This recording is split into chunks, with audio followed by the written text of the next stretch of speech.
blessed evening po dyan sa USA and blessed morning here in the Philippines. Thank you po for the privilege po na maging blessing po to the message of God and at the same time makapag-pray po sa inyo. Alright, ang nais ko pong dalhin po namin sa ngayong umaga po. But before that, let's pray first. Father in heaven, thank you so much, Lord, for your faithfulness that in spite of this pandemic time, oh God, amin po nakita ang iyong kabutihan po. Father, I pray, bless this message, oh God, to be encouragement, especially during this time of pandemic, oh God. We give you praise, we give you honor, just to pray. Amen. Alright, one thing that I've seen since pandemic time po ay, since last year, kahit ano po mang nangyari sa mundong ito, all over the world, but I've seen the goodness of God. Ito yung ating pag-uusapan po ngayong umaga about God's goodness, right? So, in the book of Psalms, 36, actually, I plan to begin to read the whole chapter of this Psalms 36, but let me read for verse 1. The Bible says, it says that, "Oh, give thanks to the Lord, for He is good, for His mercy endures forever." So, aking nakita po, sabi ko nga po kanina, that in spite of what happening right now sa ating mundo po ay nakita ko po yung kabutihan ng Panginoon. Kaya sabi ng Bible, "Oh, give thanks to the Lord, for He is good." Alright? So, at makita po, no, even the last verse ng chapter nito, kanya pong inulit po yung sabi ng Bible, "Oh, give thanks to the God of heaven, for His mercy endures forever." So, but verse 1, it says that God, because He is good. Alright? So, God's goodness, at nakita po, is the greatest absolute in existence. So, you cannot change the fact that God is good. Yun po yung katotohanan po, ang Diyos po ay mabuti.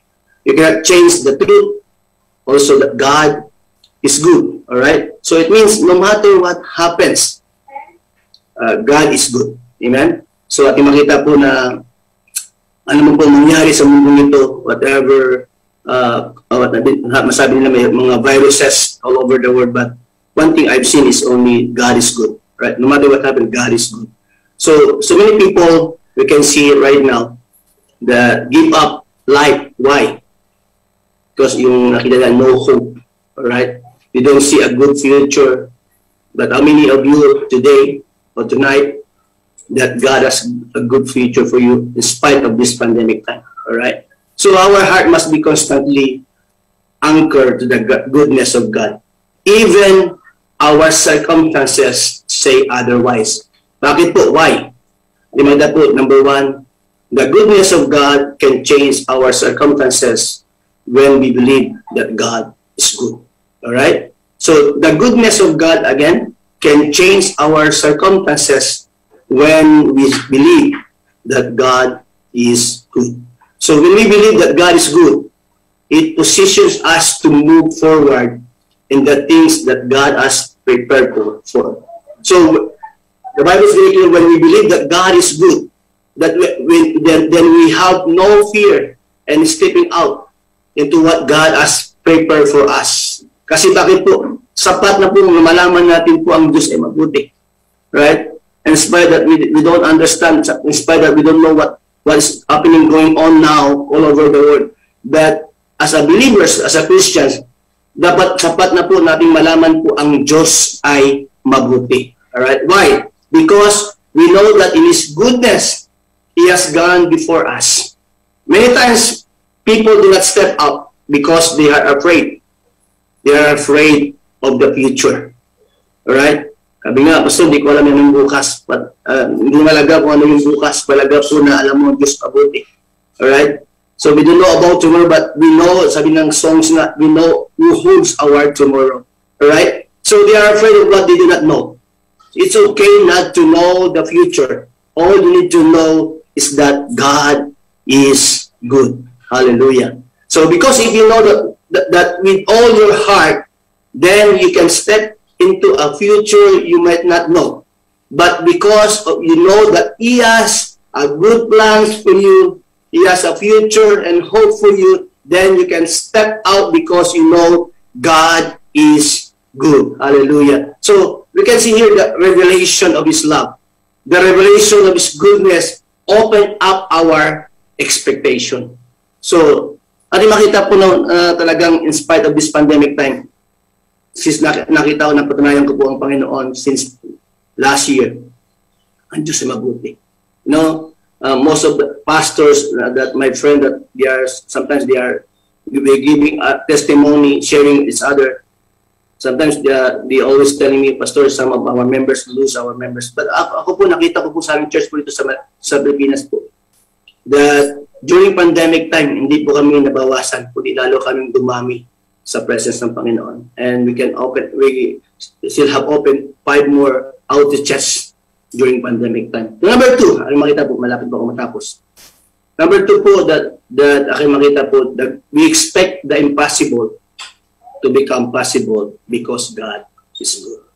Yung mga imposibleng bagay po, pag alam mong Diyos ay mabuti, yung imposible magiging posible. So we expect the impossible to become possible because God is good. So we move forward in our faith according to our revelation of how good God is.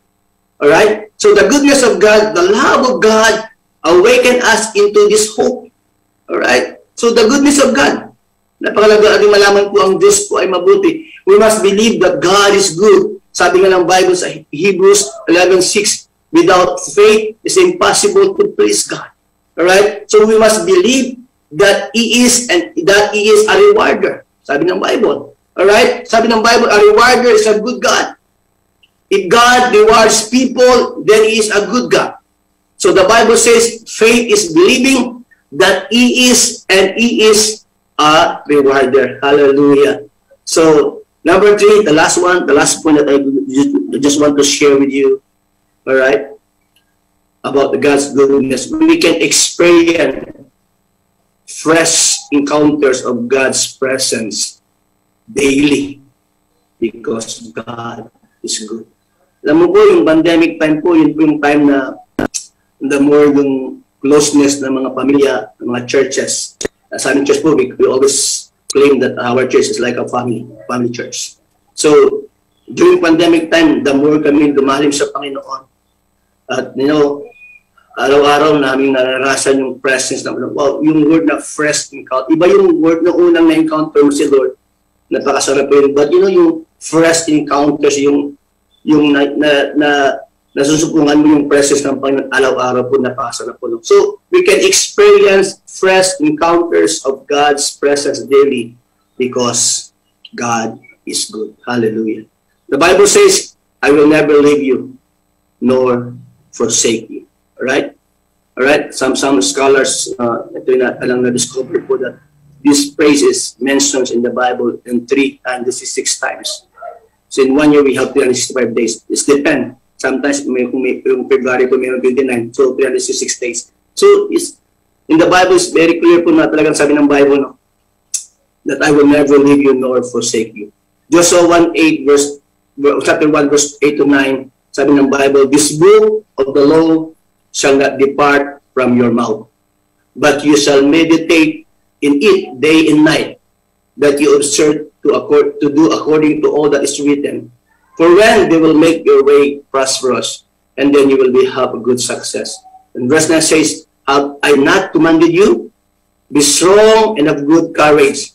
Do not afraid, nor be dismayed, for the Lord your God is with you wherever you go. So, it's very clear pa rin makita mo, no, that we can able to experience fresh encounters of God's presence daily because God is good. So sabi ng Bible, before I end, no, before I close in prayer, that one thing po nakita ko po, isa lang po nakita ko, we have so many things that we can hear, bad news, minsan fake news, but one thing I've seen is God is good. God is good.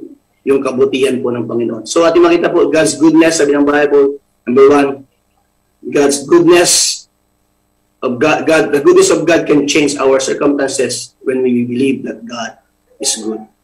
Number 2, we expect the impossible to become possible because God is good. And number 3, we can experience fresh encounters of God's presence daily because God is good. I will end in this book of Psalms 23. Sabi ng Bible, the Lord is my shepherd. I have all that I need.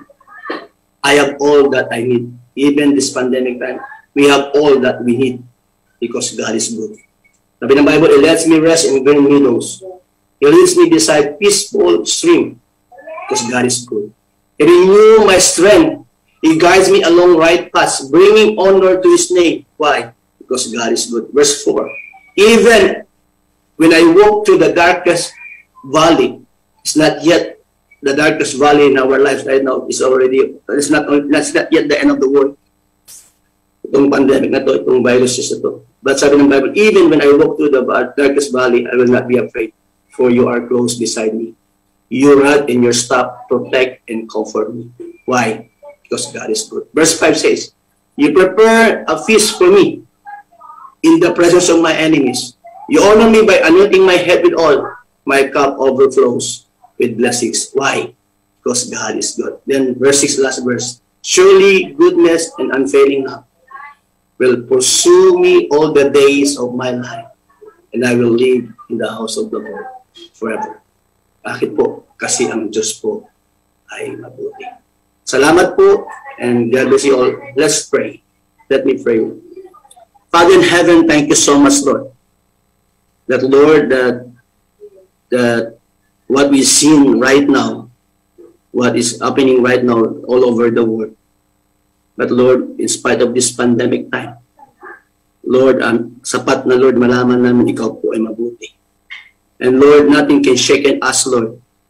Nothing can move us, Lord, because alam namin, Lord, in every aspect of our lives, so God, napakabuti mo.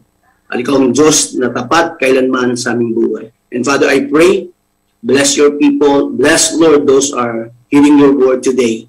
Lord, I pray that, Lord, that they will experience, Lord, that they sapat, Lord, na malaman namin, Panginoon, na ang aming Diyos na pinaglingkuran ay mabuti. Mabuting Diyos. And Lord, because God is good, nothing can harm us, nothing, Lord, can shake us, and even the form of virus, Lord, ay wala pong kapangyarihan sa amin because we are covered and protected by the precious blood of Jesus. Because ikaw ang Diyos ay mabuti. We give you praise, we give you honor.